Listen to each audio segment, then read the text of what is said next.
Oh God, so Managed. Yeah. Paul, we're all a bit foggy this morning. If Oh, Dorian's mate, it's been a big struggling, week. It's been a big week. It has been a big week actually. We'll come on to it at UK Reef, but yeah, I think in the past 3 days I've actually done the same amount of like work hours as Jack in your normal week, and I feel, excuse the French here, but fucked. But I was sat next to a French guy to my right, and then all the rest of the gang to the rest. Fuck my storytelling shit. The gang was to my right. Welcome back. Episode 5 of the Ground Up podcast. We've made it through a month and we're into our second month now. It's feeling good. So in this episode, we have a slightly shorter script, but that means we should be allowed a bit more time to deep dive into some of these topics. So we'll start with some audience questions. There's some nice stuff come through the Instagram, and then we'll hit up the Ground Up Roundup section where we're going to talk about new building control regulations that came into effect April 2024, how these are sort of affecting us and how they may affect you. And then all the boys here, I didn't go myself, but these guys went to UK Reef, and we could talk about UK Reef, the benefits of UK Reef, what you guys took away from it. And then we'll get into a topic where we're just going to bitch about the planning system, basically.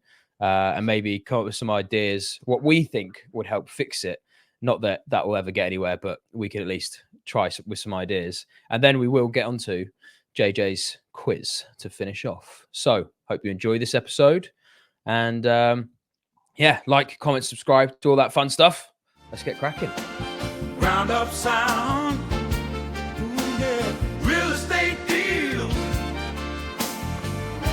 We lay them down. Let's get those deals.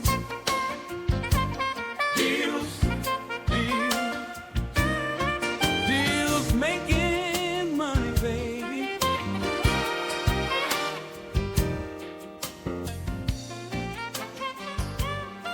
So the first thing we're going to go to is audience questions. So first question.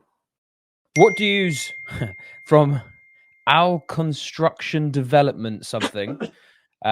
What do you do to implement systems in your business, help track certain metrics to help growth? I assume is the rest of that. Okay, interesting one. Should we start with Jack? What are you saying? I mean, if you can't track it, you can't measure it, and you can't grow. I think that tracking data and information is super, super important. I'm a massive believer that when you are building a business plan or building out your sort of business forecast, you can kind of build a business plan purely from a cash flow and sort of show where you're hiring or bringing in new facilities or where you need to gain new revenue and where your growth of your business is going. So I think one of the most important things of any business plan, around all the fluffy stuff, the marketing, the feel, the product, the branding, the team, the vision, is actually cash flow. I think that makes up the majority of the business. Just look at the development company. All of our metrics are actually purely off the deal analyzers that we originally stack on the project and then take all the way through the project, through delivery to completion. And then that then feeds into what I would call like an overarching analysis that combines all of the projects and then combines future projects that builds out our future cash flow. So we're always monitoring everything, but predominantly on a cash flow basis on the development business. In the surveying business, which is probably quite relevant, I'm guessing all construction development might have a construction part of their business as well. We actually outsource the construction, so we're actually monitoring a contractor. So that's probably less detailed than maybe Dorian or Stuart or Ryan. But in the surveying business, we are super on it with everything. So when it comes to, we obviously have our quotation tool, which spits out a price, but we then cross-reference that once the job's done. All of our team that spend any time on anything in that project log it on zero. So they have an hourly rate themselves, which we cost them in at their cost, their salary, all of their overheads, a pension, national insurance contribution, things like that. And then obviously the profit margin against that, tallied against that project. So every time they work on a project for 4 hours, they'll log that on zero, so that when we've produced a project on the, through the business, we can actually download a report on zero to push all the costs against that job to see how profitable it is. Then that information then feeds into, the main business, so that we know how, I suppose, how projects that we weren't so quick on, why we weren't so quick, how do we monitor that and manage that, how do we improve that, and we review that every month. And that is just purely time allocation against the revenue marker. But there's also things like turnaround times that we also monitor. So in short, the monitoring tools that we use that were useful are predominantly Excel. We're massive advocates for Excel. Our businesses have got tons of spreadsheets that will feed into each other and are very comprehensive from an Excel perspective. They're constantly live. They're constantly being updated. We do weekly team meetings, and then we do monthly finance management meetings, which we go through our P&L, balance sheets, etc. And then we also use Xero. I think Xero or a like tool is one of the most useful tools that you can use in a service-based business. It's a bit too difficult to use Xero in a development company because it just doesn't generate a comprehensive report that actually communicates what we need to know. I mean, guys, I'll be interested if you've ever come across any Xero plugin or any finance software that's comprehensive enough to run a development company, but we just feel we've got to build it from scratch and run it from scratch because it's just too much going on. To put that in perspective, we've got 6 live sites. We've got portfolios split into different businesses, 22 companies in the group, cash flow going out and in and every day that could be 6 figures. And unfortunately, Xero doesn't keep up with that or tell us what we need to know. So we actually paid someone to build it from scratch. And we've now got a bookkeeper that uses those templates and updates them daily, which is super useful. So yeah, Excel and Xero. And we don't use anything else. I use Salesforce. I'm quite an advocate of Salesforce. It's quite expensive, but I think when you get to a certain size of turnover, you need it for the communications between each department. With regards to metrics and what to sort of cross-check along the process, we sort of use 7 high. Our process is broken down into sort of 6 stages, and all I do is look at the actions on each stage. So we've got the amount of leads that come in. I mean, that's quite obvious because I look after a lot of that, but the leads come in most of the time. It's how many deals we've closed that month. And then we look at the next stage really for the next action is how many preliminaries have signed off. So we can measure the time between the sale in and the amount of sign off. And these numbers should be consistent, which means the business runs quite fluidly. So we take the prelim stage that's been signed off. I look at how many planning applications have been submitted. Once the technical drawings are done and the customers signed off their final plans, that's another number that we monitor. The duration of each build, and then how many reviews we've had. So they're like the key stages that if the numbers are consistent and what we're aiming for, it requires very little of my time. If there's a dip in sales or there's a dip in plans that have been submitted, that will have a problem later on in the process. So that's where my time will turn to. And then the number one thing is our project costs. So every month I get a full report from our accounts department. They'll tell us exactly how many projects we've closed, what the gross sale price was, and what our profit margins were. And that's where we keep a real close eye on if materials are moving in price or a plaster's doubled their price. That's the point at which we'll look at it and go, right, what do we need to do? Do we need to buy our own plaster? Do we need to find another plaster, or do we need to up our prices? So it's like driving a car. You just look at the high level metrics, and then when something catches your eye that doesn't look consistent, that's where you put your attention and energy into. And that's how I run our construction business. And we're just implementing the same with the property business. And once we've done enough, we're learning the key level metrics for that business, and we'll build the same process. But yeah, Salesforce is a great tool to do that. It is expensive. We pay about 20 grand a year for it, but it is like having another member of staff. But it's a way that we can all focus our energy on using one platform, and it's so easy to add fields and trying to capture data that you need to give you these trigger points to run your business. So yeah, I'm quite an advocate of Salesforce. A member of staff that doesn't get ill. Exactly. It turns up every day and doesn't complain. Dorian, did you hear the old car analogy there? We're one down, 2 more to go. Rubbing off already. Yes, it's good to see that Stuart's upgraded his cup as well to a larger mug for this morning. And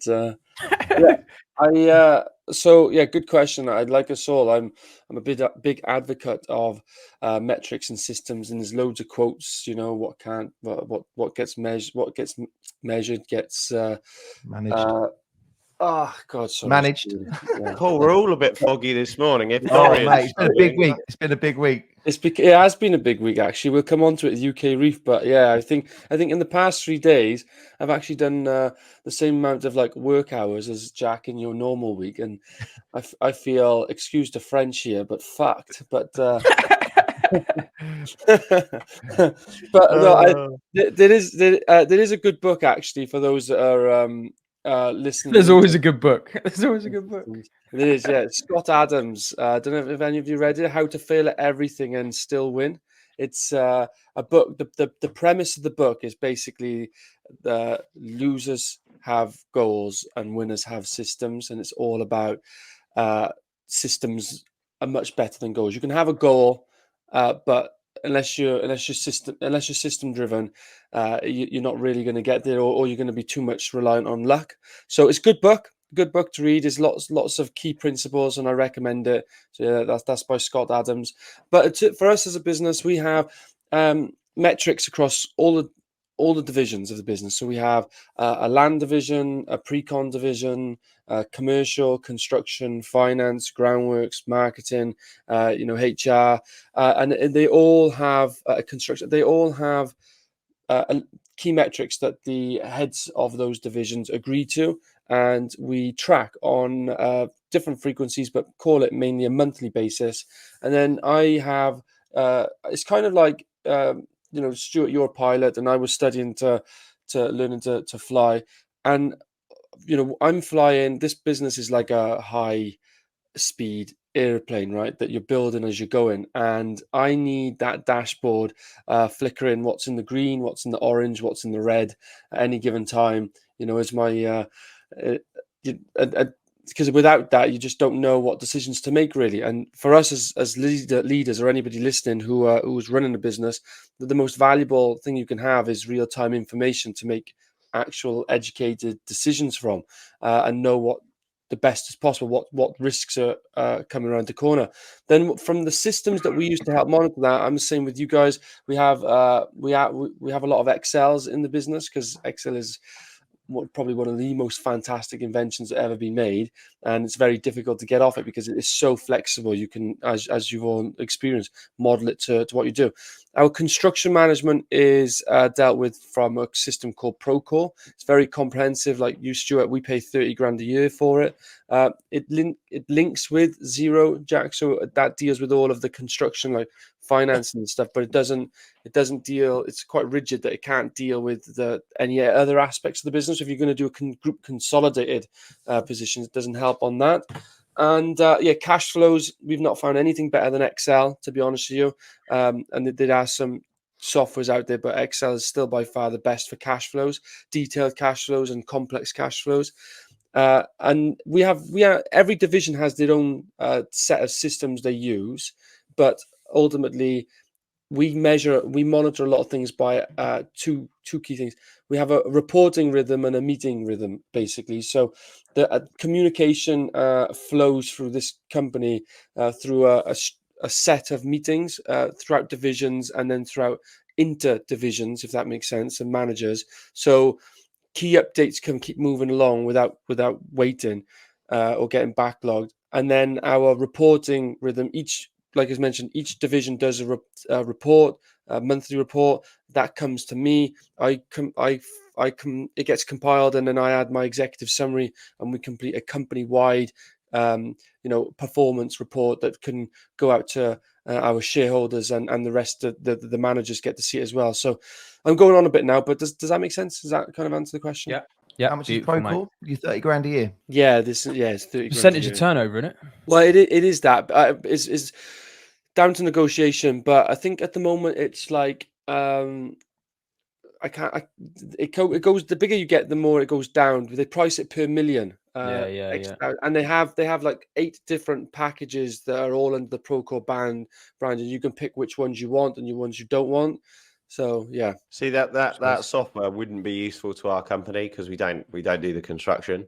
Yeah, agreed. And we just have to annoyingly build our own. But I wish it was as simple as paying for something that just tells us what we need to know. But A heads up to anybody though that does want to bring in software like this is what I've found, and Stuart, you may agree with this, is unless you have a champion for that software to drive it in the business, whilst it's good and powerful, it's only good and powerful if it gets set up correctly at the beginning, and if it gets endorsed and utilized by everybody at the beginning. If you just pay for like a 30 grand software and nobody's championing it, bringing it in, and getting everybody trained up on as early as possible, and getting all the templates set up, etc., it actually is a waste of money, in my opinion, and it causes even more disjointness. So you either, it's kind of all or nothing. You either roll it all out properly, or you just don't do it at all. Exactly that. We paid about £8,000 to help get someone to help sell it up, but ultimately they still don't know how your business operates.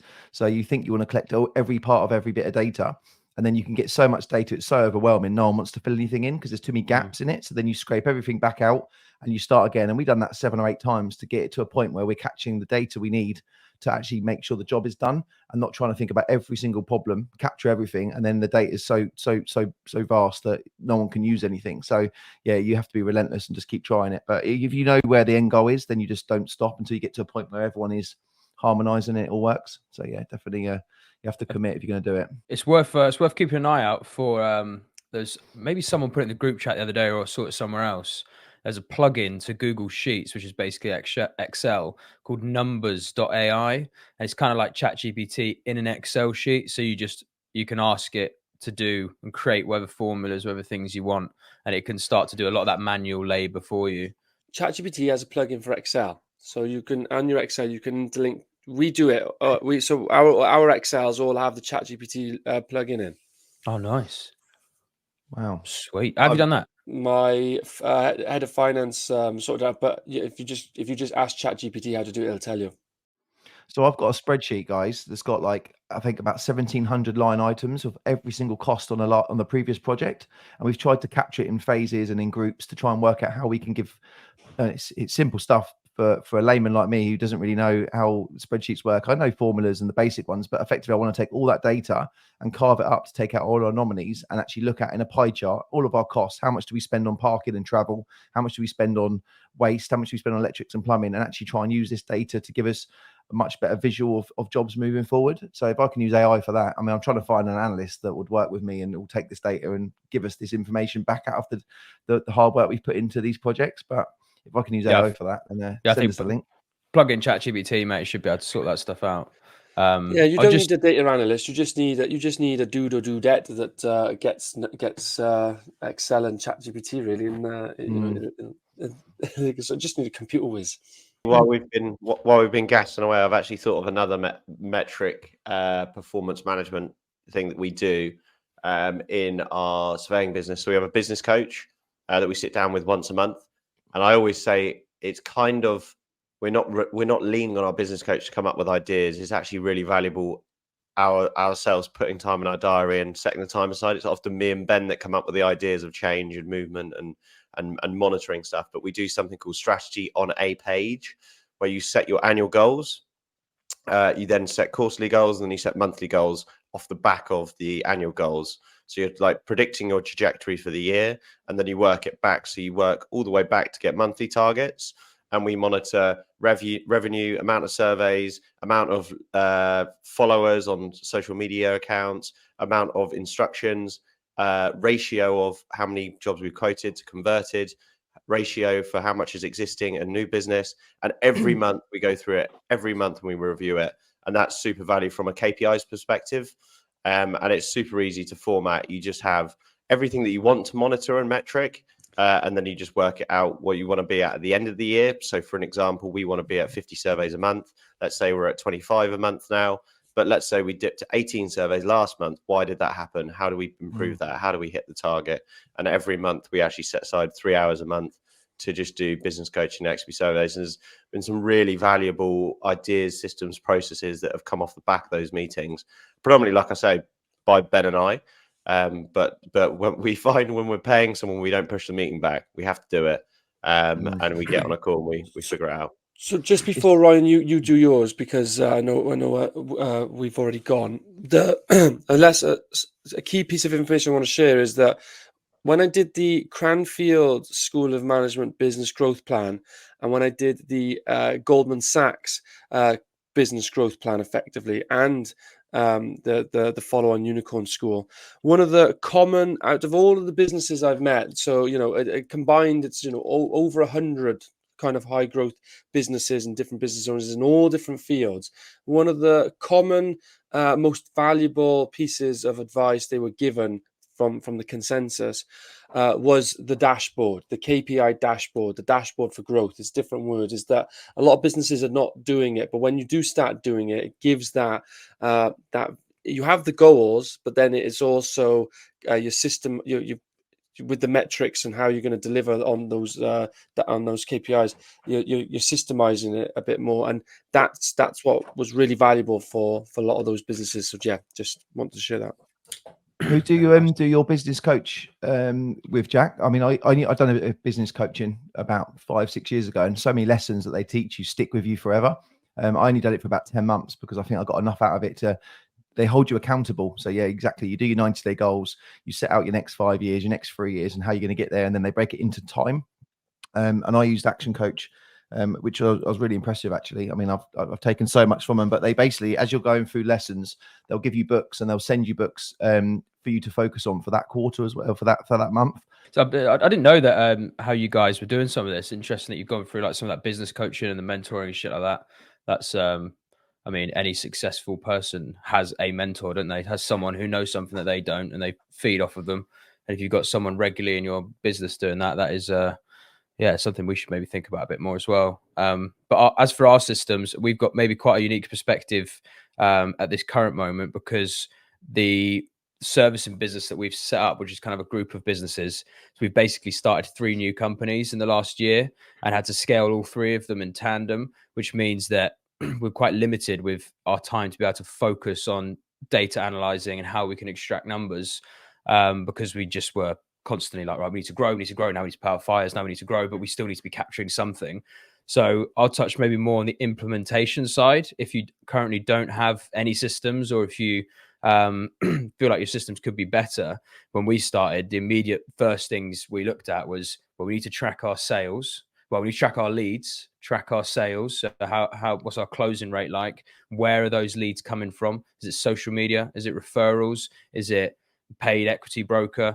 Blah, blah, blah. And we're just basically tracking those data points. And then there's more of the operational metrics where, performance on site, will be on time, on budget, and just starting high level and kind of working our way down gradually, rather than inundate ourselves with data and try to set up all these systems, which we did try, and just realized, fuck me, it's too distracting. Like if we do that, we're going to drop the ball over here. So we had to just gradually implement, and it helped by having an initial weekly meeting with everyone in the company whilst we were a small company, and just get everyone to talk about their key data points. And then we track them all down in like a group PowerPoint. Very basic stuff. Anyone can do that without any systems or without any real systematic knowledge. You could just do that by looking at your business and going, what do I want to pull out of it, and do it on a weekly basis. And then we moved to a monthly basis. And now we're looking at more granular reporting, especially in the construction. The source and acquisitions and the lettings business are easier to manage, but the construction data is much harder to obtain when you're in the thick of it. But we're now switching over to Builder Trend and QuickBooks infused together, which should together make it much easier for us to be able to pull data out, because a lot of the manual labor that's taking up time, preventing us from looking at the metrics, is now done by softwares. So yeah, if you're looking at implementing, I'd start high level and then just work your way down with whatever metrics you think make sense to track, and just do it on an Excel sheet. And over time, you just start implementing deeper and deeper and deeper. Because I think you can get analysis paralysis if you try and capture everything in one go, right? Yeah, you've got to have so each division for us, like I said, has KPIs, but me as the every like division or and the business itself would have the kind of the key KPIs that so those are the ones like we track on. What I track is the dashboard for me of the key ones, and then I can delve deeper. But on your software rollout there, Ryan, so for us, we went through that issue. That mistake is not getting somebody to pioneer it, and basically 9 months in wasn't really fully still utilizing the software to its full potential, and then setting it was partly on and partly not on us. So when you roll this out now with Build a Trend and QuickBooks, just make sure that actually there's a deadline set for all projects and legacy projects and information to be uploaded and on there and analyzed and reconciled, and then you should have a much better grounding, really. Yeah, we've said on the 1st of June we're switching over from all of our current systems, and then we want to be able to capture everything. I'm sure we'll be delayed by a few days here and there, but from a construction perspective, I just want to quickly shout out to ClearBooks, which is what I use. So disclaimer, I'm a shareholder in it. It's been set up for over 20 years. Very small, but it's a very robust accounting software, and it allows you to track every project, does all your CIS and everything. So from a construction perspective, it's a really good bit of financial software that I've always used. I know ClearBooks and stuff and Xero all get a very discount similar. code then, Stu, if you're a shareholder. Yeah. I'll send you a link, mate. Discount Only a small share, very small shareholder, but yeah, they're a great company. And Big Stu 24. Boom. Nice, mate. Go on, Jack. What were you saying? Yeah, I was just going to dive in, and we've been throwing around the word KPI, which is key performance indicators, for any listeners that aren't aware of what that is. But I just wanted to quite quickly just take a bit of a focused look on KPIs. As a business owner and as someone managing and growing and scaling a business, KPIs are really important. But what can tend to happen is you get what I call KPIs just for the sake of it. And what happens is your staff hit their KPIs, but they don't understand the performance that's got to be on beyond those KPIs. And what that looks like is, let's say, I will use a prime example, and Dorian, it's not a car analogy, so before you jump down in that one, I used to work in a sales office, and one of the KPIs used to be how many dials you made and how many minutes you're on the phone. And there was a big 150-inch TV screen on the wall, and it would be like a football league to whoever was making the most dials and on the phone the most, believe it or not. Pretty toxic environment to be in. But what I learned from that as a business owner and being an employee in that business is number one, I was always top.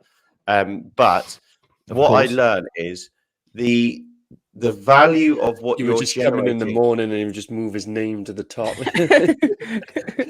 He just sat on the phone to himself all the time. Make 20 phone calls a minute. But what I learned is you've got to make sure your staff understand the performance that comes off the back of that. And what I mean by that is they want to be in your good books to hit the KPIs. But if it's getting no value or revenue or closing deals in that scenario, it's less valuable. So KPIs are really, really important, that you make sure that if you say, for an example, our targets were about 100 dials and about 3 to 4 hours per day. If there's no value in those to generate revenue, don't just do it for the sake of it. And staff do want to, obviously look like they're putting in the effort, and, how am I going to get my dials up?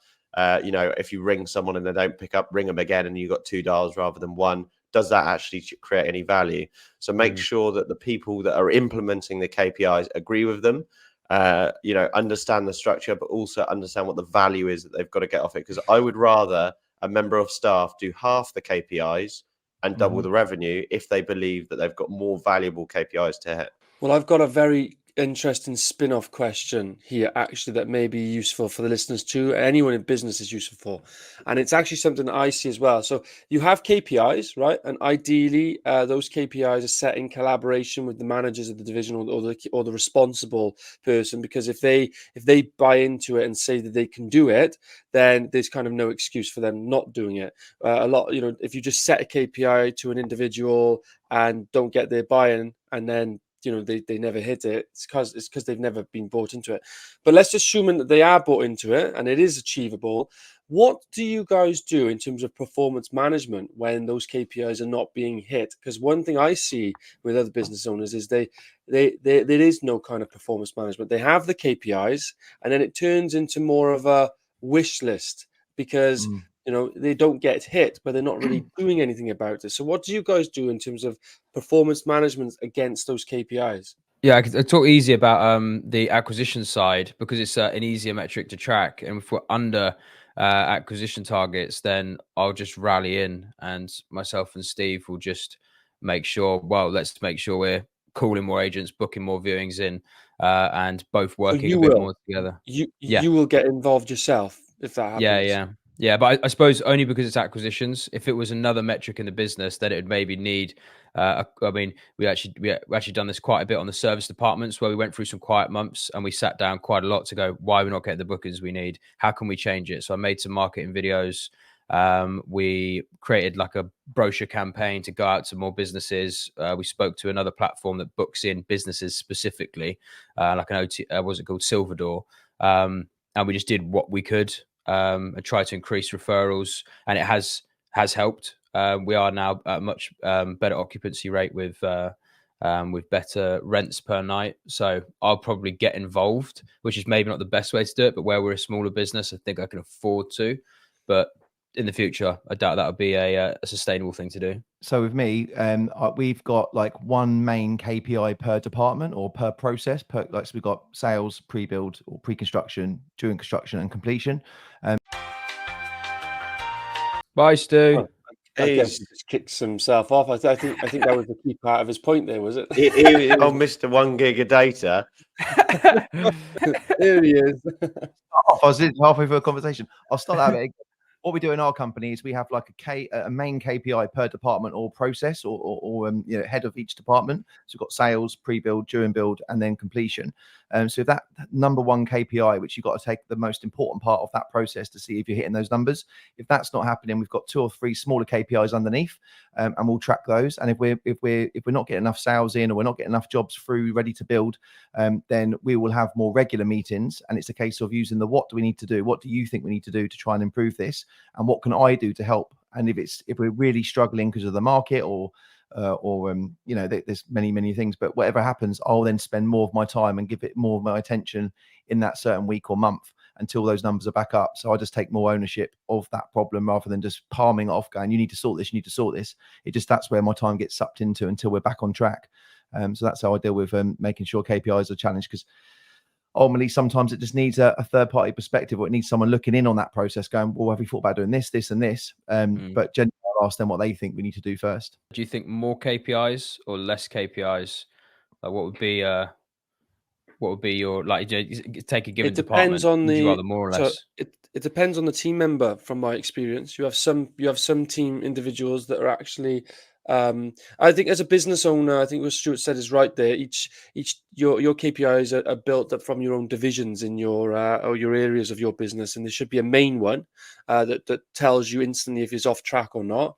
And below that, there should be a set of core ones, and then there's nothing wrong with having good informative ones, but they're not really thing. But what I found in terms of the individual is it just depends on their nature. If a salesperson, for example, Jack, from your experience, and I've not worked in a pure sales environment, so you'll know better than me, they're only going to be interested in their in the KPI directly relating to the number of sales they can make, aren't they? Really, if you're also trying to track their KPI against the net promoter score of the employees around them, they're not really going to be that bothered really about that, are they? And not put any effort into it. It's all about number of, like you said, what really, how many sales am I making this month? From an acquisitions perspective, it's monitoring how many agents you're speaking to, how many viewings you're booking in, how many offers you're getting out, how many offers you're closing. And that's a very self-centered, classic for sales, sort of metrics to track.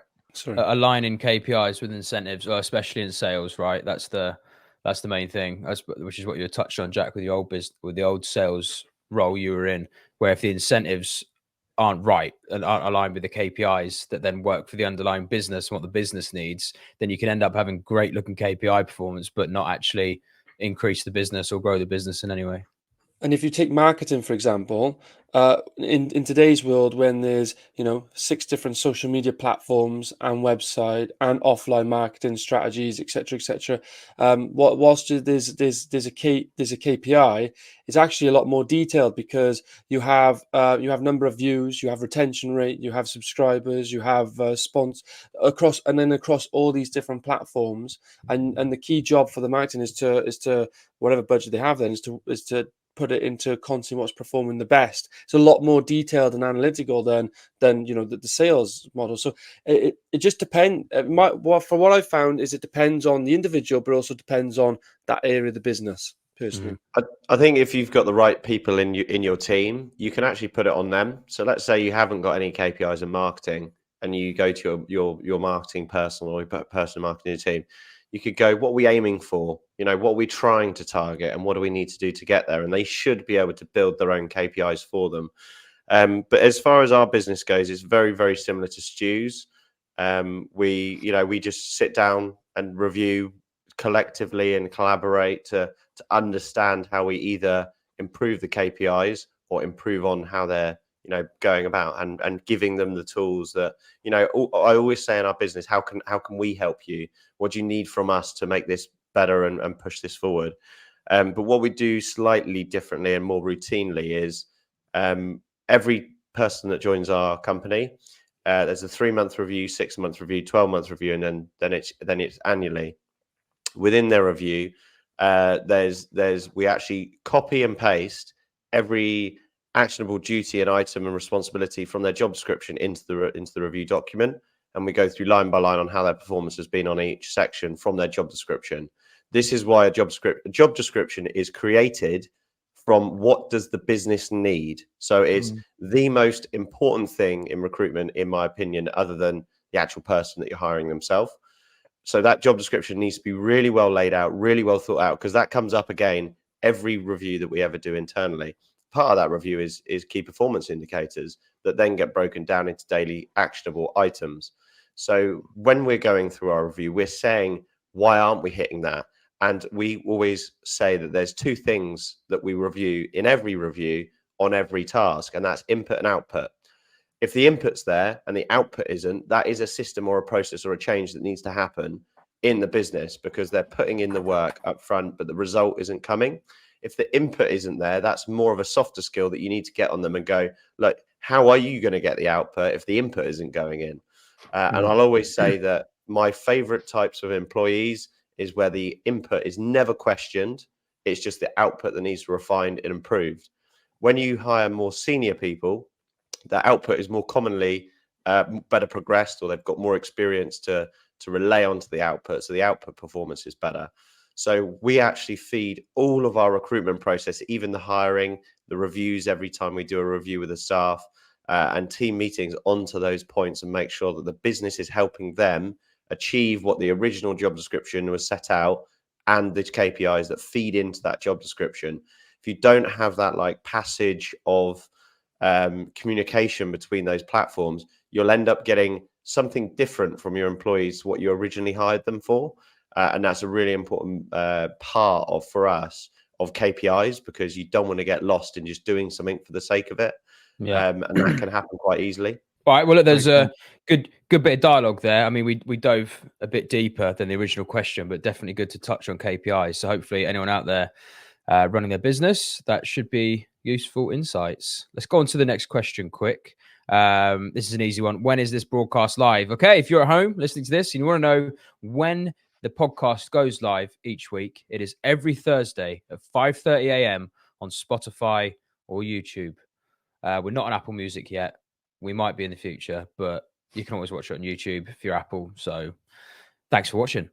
All right, next question. This is from Rob Jig Property. Good old JJ's brother has asked us, what's one thing you've implemented into your life business that has been a game changer? So in your life or business that has been a game changer.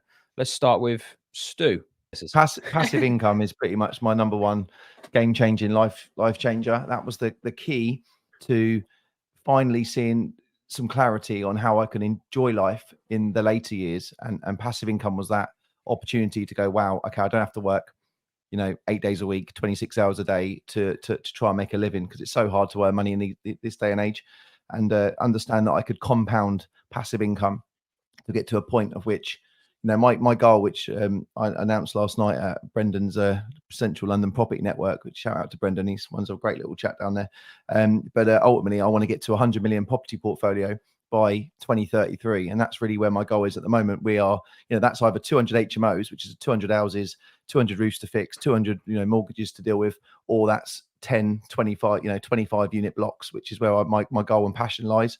And to do that, to hold them, to refinance them, to get this passive income is a game changer. And that's now where we've taken all of our energy to focus on how can we support Sky Lofts and the infrastructure, still do our lofts. We love our loft customers and love what we do. On the side of that, build this property empire that's going to allow us to get to that goal and passive income and holding this stuff. Surprised you didn't go into crypto with this, Stu. Oh, crypto as well, mate. Yeah. Oh, that's the byproduct of profit. Is you only eat 3 meals a day, so it's not for the money, but ultimately it will give me the freedom to go on to help other smaller SME. A bit like what you want to do with your money. I think that we can, once you've earned it, you can. It gives you freedom to do whatever you want to do. Chips back in the table for me, mate. Chips back right on that table. Go again. Keep going. Go on, D. What's what's I one got two. thing? I got two. I'll be quick. Number one, I would say is the game changer for me in everything. Sorry, I've got three. I'll be very quick. I'm sorry. Number one was I stopped chasing money personally. So like when I first started in business, I've no shame about it.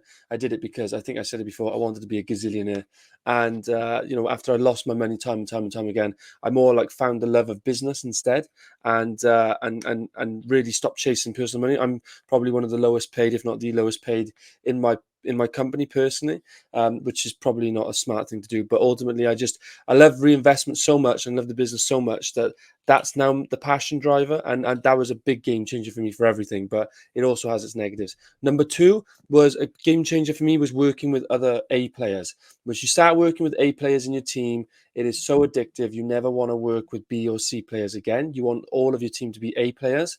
And that means literally at all the conversations we've said there, right, about all these key KPIs and stuff like this and the thought-driven stuff. And Ryan, you mentioned it a couple of times, when stuff's going wrong, you're getting in, you're coming up with the ideas. A players do that and they bring stuff to the table. This is going wrong. This is what we need to do about it. Give me free reign. I'll sort it out. You start having people like that around you and oh my God, you never want to deal with, B's and C's again. So that's the two. Then the third one, which is also really important, is I developed the love and the passion for self-development. And without that, like I said, I'm growing this business. It's going really fast. The only way to keep on top of these things and have these conversations and all that sort of stuff is just by constantly, myself personally anyway, invest in self-development, always trying to learn, always being open-minded and knowing that I don't know it all, but I can find who's got the answer or which book behind me probably has the answer in. So those are very quickly my three. Lovely. Jack? Coincidentally, I'd find it really difficult to lean on one thing. So I've got three as well. Similar to Dorian, team and resource. It doesn't have to be a person, but it can be a resource into your business. Think about who can we bring in or what can we bring in. So team and resource, obviously 8 years ago, it was just me and Ben. And before that, it was just me. So, it's nice to have across the group, we've got 30 employees and it's nice to lean on that team to deliver what we need to be able to deliver and actually see them do a better job than we would have done in certain areas of the business. Two, we talked about it, and it's finance systems. Finance is the heartbeat of any business. I don't care what anyone has to say that it isn't. If your finance isn't dialed down, you're stabbing in the dark. And then three is critical mass analysis. So every business of a certain size, whatever your goal is to run your business at, has a performance level where you're putting in minimal output or sort of contribution and maximal return. And it's understanding that and sort of combining the two. So Stuart said that he wants to grow a £100 million portfolio. That's all well and good, but he needs to understand how an efficient way to get there, an efficient way to manage that being there. And I think that we made the mistake of Ben and I were both in property and construction. We knew what we were doing as far as development goes, but we neglected the business side of things. So if you figure out what the business model looks like and you don't set a product or a sort of like end goal target that's a product, you can like really manifest what the business looks like and how it efficiently gets there. So I see little businesses all the time where I go, that's a really good little business, is operating at a great size. But then I see others where I go, if they doubled their revenue, they would be the best that they can be in that business. Or if they hired 3 more people in the team. And that's how I look at every business now, whether it's a barber shop, whether it's, a pizzeria or whatever it may be. I'm always thinking about the critical mass for that business and for what it's offering. And so each business is different, because the barber shop might have the owner cutting hair. So at what point does he need to expand and go into 8 barbershops, because he's then becoming a barbershop manager rather than a barber that's cutting hair? So critical mass is a massive thing I always talk about, and my team absolutely hate me for always bringing it up. But I actually then put critical mass for every business that we own on a pie chart, on a chart, and show where our revenue, total costs, and our profit margin brings in a critical mass of a business. And I think that you could do that in your own business. So if you haven't got a task to do this bank holiday weekend, work out your critical mass.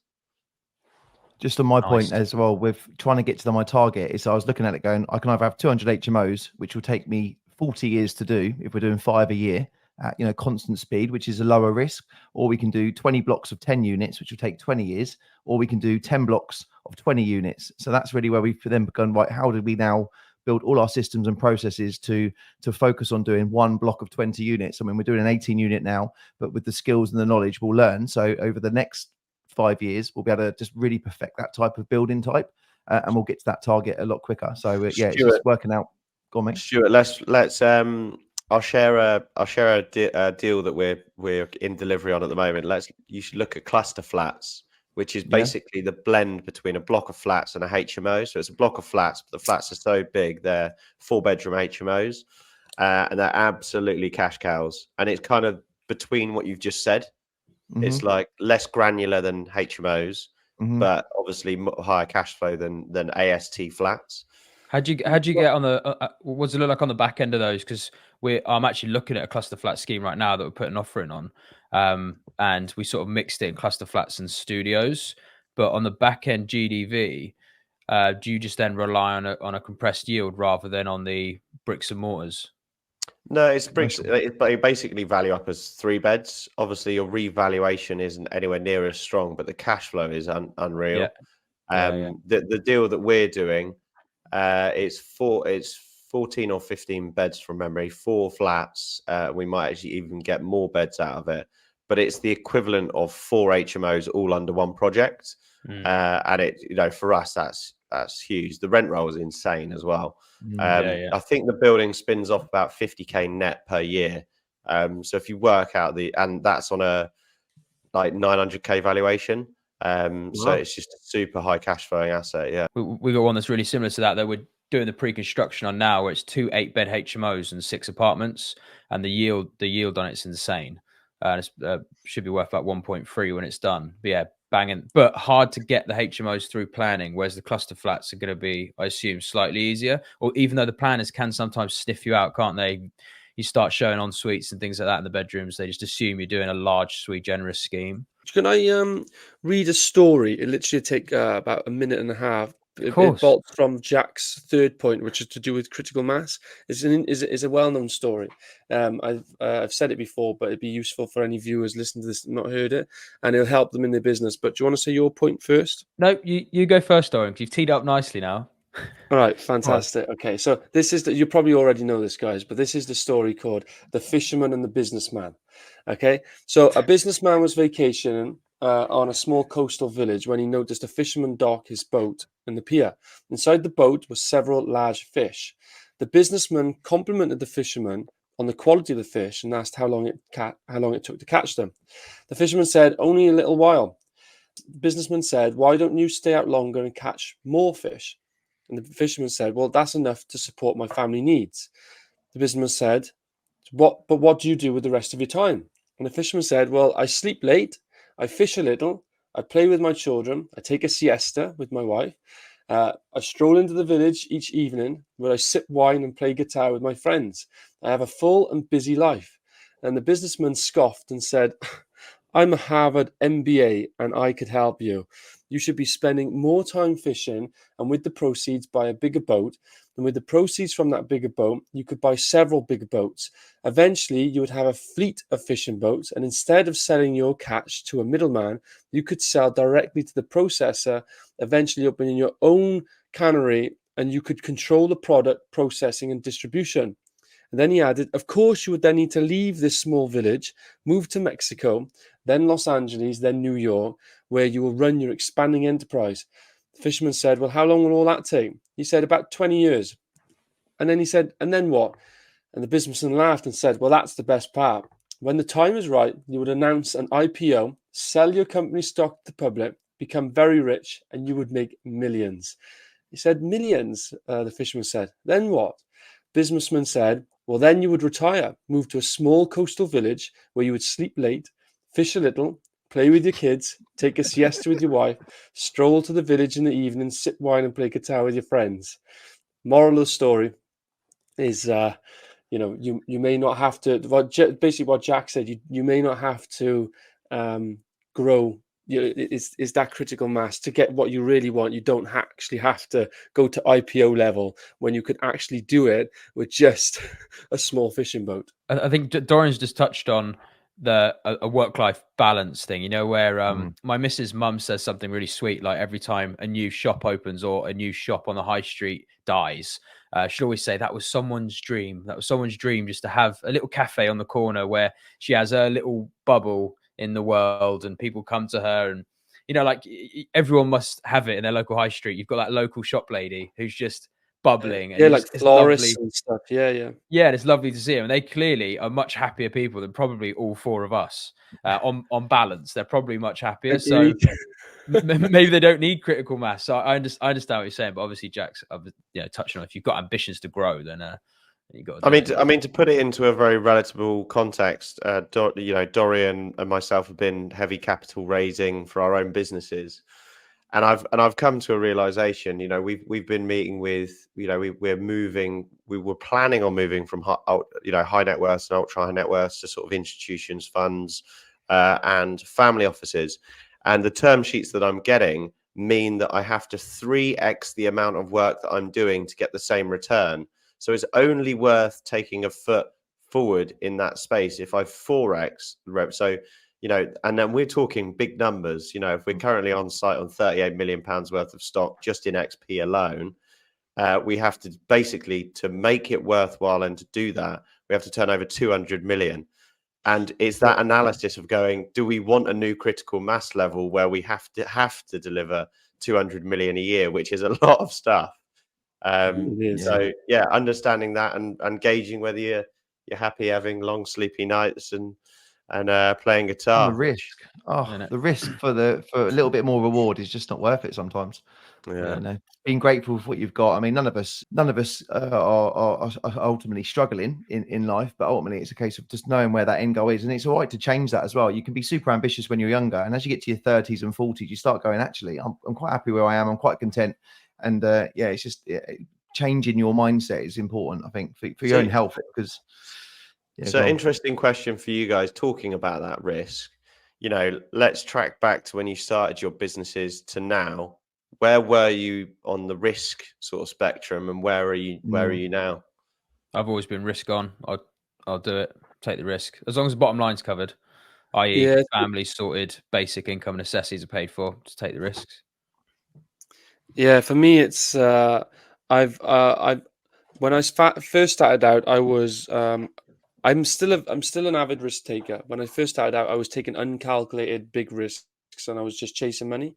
That changed as I started losing money, and over time, I'm still on that what's classed as a high risk threshold, but I tried to be as calculated with those risks as possible.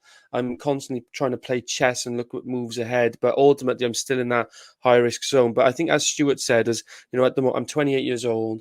I never want to lose anything, but mentally I'm at that stage of growth, but calculated growth, calculated risks, and trying to make a big impact. But yeah, that's where I am. With every HMO, every development that we refinance, we move we take some chips off the table, and we finish another development, and then we move our risk profile up a bit. So we're trying to always hedge our bets. So the ultimate position will be to have a business that's fully engaged and wants to grow without relying on cash flow. And I think that for me is, if we can bridge that and get to a point where we've got 50 grand a month coming in with zero overhead costs, then that's going to give us ultimate freedom to be as risky as we want.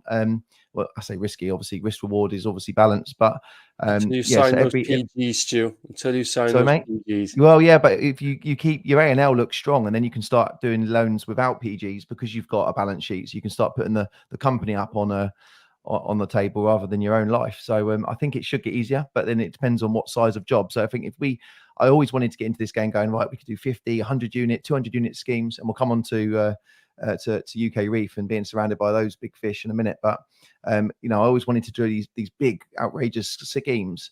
But now I'm being around a few people who have done them and have lost everything. It's actually like, is it worth the risk, or do we just try and build 20 unit schemes and just become professionals at that size of level? But yeah, it's always try and cover your back foot with cash flow, I would say. Jack, do you want to answer the risk question for yourself? Yeah, sure. I mean, the way that we always looked at it is we try and diversify our portfolio. So we're on 6 different sites at the moment in 6 different locations with 6 different contractors. Obviously, there's market risk, which we can refinance out all of those schemes bar one. But the way I see it is never have more than one scheme that could fold the whole company. So all 6 of our projects are similar size. So when we were delivering 6 houses to now 6 developments, it's the same level of risk because the rest of the portfolio supports any potential downside of one project or maybe even 2. So I feel like for myself, my risk appetite is similar. I'm way more educated on managing that risk, and experience is sort of brought into that. Ben, would openly admit Ben's moved his risk sort of appetite since he's had a son, and I'm yet to start a family, and I don't know whether that will change. But I'm quite simplistic. I think that I don't need a lot in life, so I feel that even if everything were to go wrong, I'd still be living a similar. It didn't change for me when I got 2 kids now, and I don't the risk my risk appetite didn't change because of my family, and I don't think it's changed for me at all since when I first started out. But I'm a lot more educated and I take a lot more calculated risks now. So whilst on the outside, when you speak to these investors, and we talk about UK Reef now, we're classed in the high risk zone, but mentally I don't feel like it's high risk. I know where the key risks are and what I'm doing on a daily basis to try to stay on top of them. I also think for listeners out there, if I go to, we don't do it, but let's say I went to a university reunion and everyone at the reunion was in a job, I would be high risk taker. But as soon as you sit in a group with other business owners and other risk takers, you might not actually be a high risk taker. So it's sometimes also the audience that you're surrounding yourself with. And we might appear like we're risk takers, but in reality, it's when you're in our circles, I know that I'm taking a lot less risk than some other people I know in business. And I'm looking at them going, fucking hell, that's a bit ropey. Don't fancy that myself. Yeah, but that's because we surround ourselves with, other business owners and people doing more. So Stu, did you touch something? I did. I was just going to say, keep an eye on the time, guys, because I do need to get out of here in like 15 minutes. So he touched something. I went, ooh. Something popped up on the screen. I'll steer the conversation away. But interesting to talk about risks. We're diving into nice pockets today. I like it. We're definitely not going to hit our schedule. I'll just quickly close on what was Rob's question again about one thing that you can implement to your life or business that will be transformative. I do have a great nugget for anyone out there. Doesn't matter what you're doing. If you document yourself continuously, film yourself, and then learn how to edit yourself in post-production. So you film your business for that week. Don't have to film everything. Just film an hour's worth of content across 5-10 minute little pockets. Stick it on Premiere Pro. You can learn it in an hour, and just cut yourself up. Just cut up the dialogue and watch yourself back, and do that week on week for a few months. And you start to get a third person perspective on your business, how you operate, how you come across, and you can refine your characteristics. You can refine what you do and don't like about yourself. And it could be a really interesting self-development tool. It's much better than reflecting on memory. You can reflect on, like a fly on the wall, and as if those memories were captured in a video format. I don't think there is a better way to progress yourself or progress your business than to document yourself, and then you've got years and years worth of stock to go back and look at. So hopefully a nugget for anyone out there. But let's move on to the next bit. So ground up roundup. We did have 2 sections here, but we'll skip over the first one, I think, boys, for the sake of time. But just for anyone out there who's not aware, there are new building control regulations in force as of April 2024. We've already started to experience some of these on site, but we'll do a deeper dive in another episode about these. But if you don't know about them, then, and you're doing construction or you're doing projects, and especially if you're about to start them, then go and check online, speak to ChatGPT, and make sure you're aware of the changes, a lot of fire eggs changes and other things like that. But the next thing in our ground up roundup section was UK Reiff. So I'll just do a quick one. I'll leave you guys to talk about this one, really, because I don't know enough about it. But UK Reiff, the UK's real estate investment and infrastructure forum. It's essentially big days that look kind of like this. They're sort of like trade shows, right? And there's meetings and events and speakers and all sorts of fun stuff going on. So I will leave one of you, whoever feels I've like got you want one to talk about it. question. Go on. How did your T-shirt go, Stuart? I handed out a few cards. Yeah, a few people. It was more in the afternoon. I actually went for a few drinks with my solicitors, sat out in the sun on the Tuesday, which was nice. And yeah, you get people having a drink and going, "Oh, what do you do?" And then you just literally pull out one of these cards, number on the front, example of sites on the back, tell them we're looking for 10 million quid. And if they haven't got it, then you ask them if they've got anyone who has got it and know anyone has got it. I know you boys, you two absolutely rammed your diaries with schedules and appointments. I had like 3 meetings I booked. The rest of it was to just lap up the environment. I mean, I feel like a tadpole in an ocean when you go to these things. These people are, talking about 200, 300 million pound deals like it's just nothing to them. And, I'm trying to raise a poxy 10 million. Yeah, no, it's really good. Well, and, you say that though, but it's this is the thing. Jack said earlier is like 10 million is a huge amount of money. But the problem is we was in an environment where like we had 20 end up being 26 bookings meetings booked in, about 6 of them Madness. cancelled. So I ended up having 20 meetings. A lot of them cancelled because it was raining heavily the second day. But they ranged from company funds with 80 billion under management, a fund here that's got a target of deploying 200 million a year just in the single family owned PRS sector. Just fund after fund, investment, long income fund, investment funds, investors, and all that sort of stuff. But it was what was eye opening for me is actually out of everyone we spoke to, all of them were interested in single family housing PRS and expect that to be a growth market in the future, which was interesting. They were all interested in social, but none of them wanted to fund they all wanted to like hold social investment or towards the end. None of them wanted to actually do the initial bit. All of them, the vast majority of them don't like planning risk, and all of them do not like construction risk. So if we were self-delivering and they didn't like that, they wanted us to work with contractors because they're seeing all the risk ultimately in construction. So it was kind of stuff we already knew. But yeah, just interesting. So what about you, Jack? About in all your meetings, how'd they go? Yeah, I just you touched on really big firms there. 200 billion in pipeline. There are small firms there as well. There's 10,000 people that attend the event, so there's kind of a bit of everything for everyone. The only comparable event that I have to UK Reiff is MIPIM, which is hosted on the south coast of France, and I believe all of us bar Ryan have actually been, so we could all sort of share what MIPIM's like. But I found it way more valuable than MIPIM. I'd rather not go to MIPIM and go to UK Reiff next year. We did, like Stuart mentioned, I booked in as many one-to-one meetings as I could. I say the only thing that we ever need to leave our office for is money. So we were meeting with like Dorian, funds and businesses to do that. We met anywhere where, the minimum loan size that they could do was 200 grand all the way up to a firm that we met, and their minimum loan size was 50 million as an equity ticket. So that's a 200 million pound deal. which we discussed. That's a bit big for us at the moment. But super valuable, super insightful. All of the talks are actually really relevant. I went to a talk on the first day about supporting SME developers. On the panel was someone very high up in Homes England, the chairman of the House Building Federation, and a developer that's been developing for 85 years. And the topic of watching that is super beneficial if you're not How old was in your the guy? industry. Sorry, go ahead. How old was he? Developing for 85 years. How old was he? No, third generation. Dealey Group.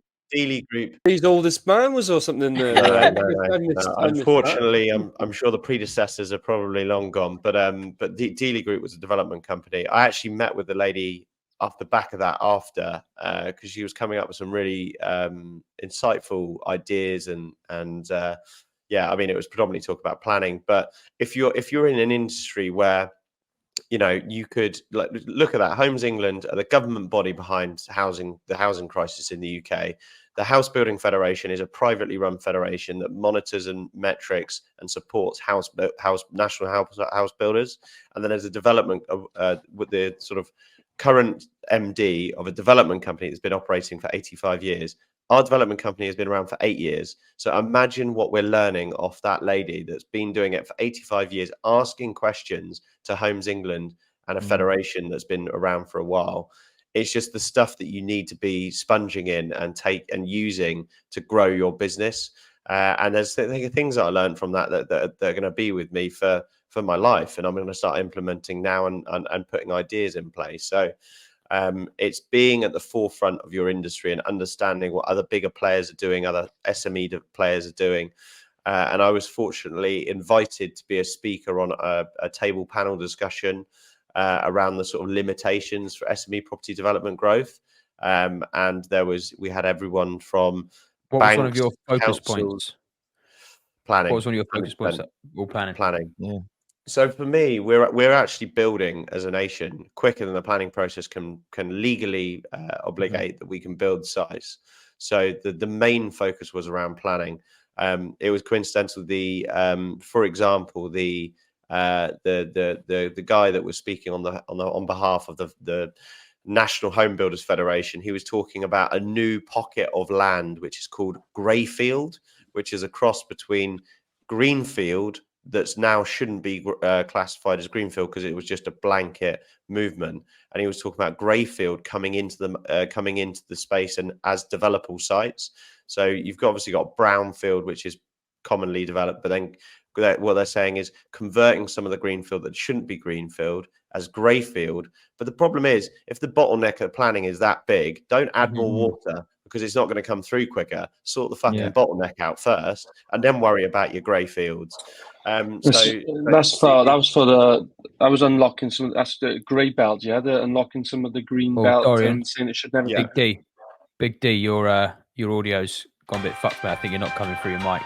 Isn't Greyfield where they're going to take like car parks and ground that hasn't got structures on it and try and put that into this new? It's essentially pockets of greenbelt that shouldn't be green. Greenbelt's been around for a long time, and areas of that might have changed. So it's adapting the greenbelt to be now a developable space. But yeah, planning was the main topic, which I think we might even come on to. What about you, Stu? Is this audio better, by the way? Sorry. Yeah, that is, mate. Better, yeah. That's it, mate. Sorry, excuse the dog. I don't know if you can hear it in the background, but he's just come down for his breakfast. It's all right, mate. His head off. What's your takeaway, Stu? Really good. I was lucky enough to go through for a lunch on the first day with a company called CT Group, who are like a global political influencer. So they very much work with planning consultants and on bigger schemes and sort of work from the top down to try and get decisions. And being in that environment and actually hearing what the art of the possible is by who you know, and it's very much when you get it's very difficult to get into these groups when you're inside and you can see how they operate. It's very much, it's not what you know, it's who you know, and that's how they get a lot of these big schemes through, which is unfair for the smaller SME developer, in my opinion. But this is how these big schemes get through. I went and had lunch. I had a couple of drinks with my solicitors, who I've been using for quite a few years. I asked them how much it was costing me per hour to sit with the legal team of the construction, the head of planning, the acquisitions, all around the table. And they said, we don't charge by the hour anymore. We charge by the minute, which was quite funny. But yeah, they were a good bunch. went and heard Angela Rayner. I mean, I've predominantly been a Conservative voter for many years and still very much undecided at the moment. Just wanted to hear the whole thing. Actually, all the talks was very much Labour led. There was no one really from Conservatives there, but Angela Rayner, Shadow Secretary of State, they are really focused on affordable housing and opening up masses of money to come into this area and this sector, which ultimately, if they get in on 4th of July, now it's been announced for the next general election, we may pivot as a company and start looking at some of these affordable housing. And even speaking to planning consultants there, they were all saying that the planning process is probably 10 times easier working on affordable housing schemes than private rental, which is quite interesting to hear it from. And I was at lunch with the head of Leeds, the head of Barnsley, and I was telling them about some of the frustrations we've got in the southeast with the councils being so overwhelmed and leaving everything to last minute to tell you they don't like 2 or 3 things that you could have changed 5 weeks ago to withdraw your application and start again. They actually they do like a traffic light system where they'll look at it within the first 3 weeks. They'll come back like an MOT and go green, a few ambers or red, and then they'll make a decision early on whether it's worth withdrawing or making these changes up front, which I thought was quite good. And Greystar were a massive company. I watched a few talks of those. I mean, they've got like 850,000 multifamily units around the world, doing big schemes. And they were talking about trying to bring the community together rather than trying to segregate the senior living, the students. It's quite a new concept to try and congregate everyone, where they're actually trying to look at schemes where they can bring the single person living, the multi-unit families and seniors into one big community and have like shared amenities, which was just really exciting to see. That's where it's going. But my biggest take was Labour all over every stand. There's an MP or someone talking about Labour policy everywhere. So just nice to get a good insight and just be around big massive fish. You just feel almost insignificant when you're there. But that's the plan, to put yourself in rooms where you are the smallest fish and you can take these nuggets of gold and understand where the UK market's going. So that's my take out. Stu, how's your time, mate?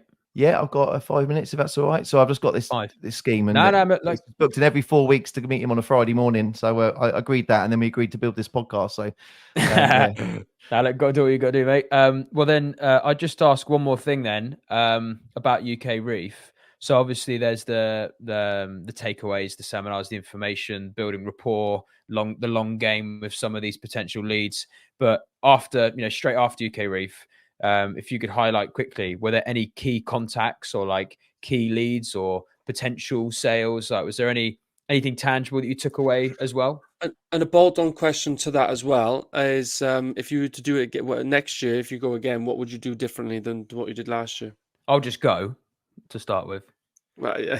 Mate, there's so much movement in the north, right? I was listening to talks going, you should be listening to this stuff because it will change your whole direction on what your mindset on the business strategy. But it was all very much based around the north and the northeast and how they're putting all this money into growth. Freeports, on the last day I went to a Freeport seminar, just understanding how they are structuring the money and trying to bring infrastructure and investment into those areas. Now they've got Freeport zones, now they've got investment zones. This is all to do with HMRC and trying to not pay the VAT. Yeah, it's huge. We do meet with, which I suppose is kind of a benefit of UK Reef. I mean, we're meeting with the council leader again on the 4th of June. And we met with the mayor a couple of weeks ago. So we're part of the Chamber of Commerce. So we're going to meet with a lot of the people who are at the forefront of the infrastructure investments and seeing what are the key areas, the key zones. And we've got it as a part of our sales pitch to investors. So yeah, we are as on the pulse as we can be with it. Yeah, I think if I go next year, this is my second year, I would probably do the same thing. Have 3 or 4 meetings booked in, meet people who want to meet with us, and just enjoy it and understand where this big machine is going and where everyone's mindset is, and just try and adapt and take as much advantage of it as possible, really. So definitely going again. I think one thing I would change is I would take more of my team. I think our technical project manager would really benefit from some of the talks. The guy that helps me with acquisitions will also find them interesting. So I think we'll probably go up in full force and bring quite a few of us up to the UK Reef. To answer Ryan's questions, key contacts. I got after the panel, I got Homes England's direct email address because I was struggling to get anywhere with them internally.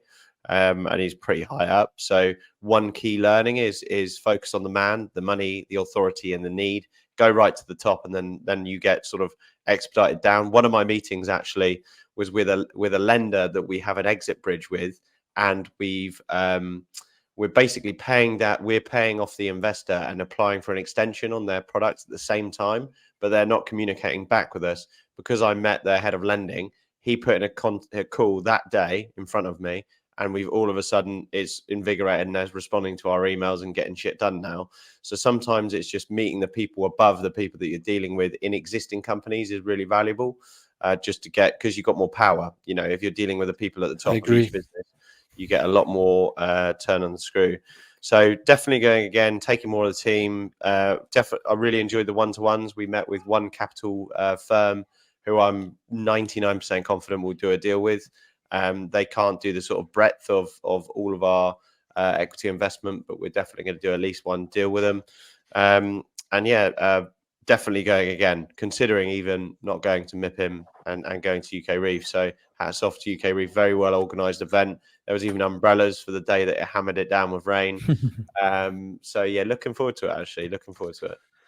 For myself, I'd just getting the boring stuff out the way first. I would just get the logistics sorted. So once I know when it's happening, I'll make sure the hotel is booked and the parking is sorted and all that sort of stuff, because it's rammed there. And next year will probably be even busier. So I'm going to give them some feedback that this year the only thing that let them down, in my opinion, was the audio, the AV, just because it's exploded for them. It's 2 years ago it was 3,000 people, now it's 13,000. So some of the talks, because I was slightly I couldn't get into them and I couldn't listen to them. And when I did get into them, I just couldn't hear them because I was at the back. So there's a few talks I actually left, which was unfortunate. But hopefully I'll give them that feedback, and some others are going to do the same. And hopefully they take that on board for next year. Other than that, though, I agree. It's hugely valuable. I will be going again. If I was to go again, I would do similar to what I did. I probably wouldn't have as many meetings, but I would definitely do similar. Research the portal, make sure there's those high impact key funds that we want to speak to, funders, and get them booked in, and then have a little bit more free time to go to the talks and stuff. But all of these things is forward planning. Get the talks booked in the diary, get the meetings booked in the diary, get the logistics sorted early on, and then just go there then, and it's all kind of planned. So definitely do that. And then I probably will be going to MIPIM, maybe because we are actually starting to broaden our horizon from investment and start to look at international investors, because what we found is UK in general in terms of fundraising is quite a bit more conservative, whereas like US and Middle East type funds at the moment, they're a lot more growth orientated, and be a lot more flexible on security and more interested in where you're going to be in the future, whereas UK lends for our business, they're much more like, where have you been? What can we leverage from what you have already done, which is fine, but we're growing kind of too fast for that. So and I think MIPIM would be is good for international kind of investment more so. But that's what I would do. Amazing, nice guys. Well, I think we've had a good episode there, some deep dives on some different bits for any business owners out there or property people. And UK Reef, I suppose we've just done an advert for it. These guys will go next year. I'll be going next year. Give it a go. So yeah, UK Reef, well done. Who organised it, by the way? Is it a council thing or is it private? Who set it up? It's got to be private, isn't it? Yeah, it's someone who was going to MIPIM. I think it was something that was talked about last year at MIPIM. To definitely, it's almost like a European spin-off, but just for UK based. And you get all the councils there, and all the pro build councils that have actually got calls to site. They've got sites physically. They're looking for developers to work with funds and grants, and it opens up a world of opportunity. But there's so much in the northeast, right? It's definitely worth you popping over, mate, and having a look northeast all the way. Google says it's Keith Griffiths, so well done, Keith. Griffiths. Well done, Keith.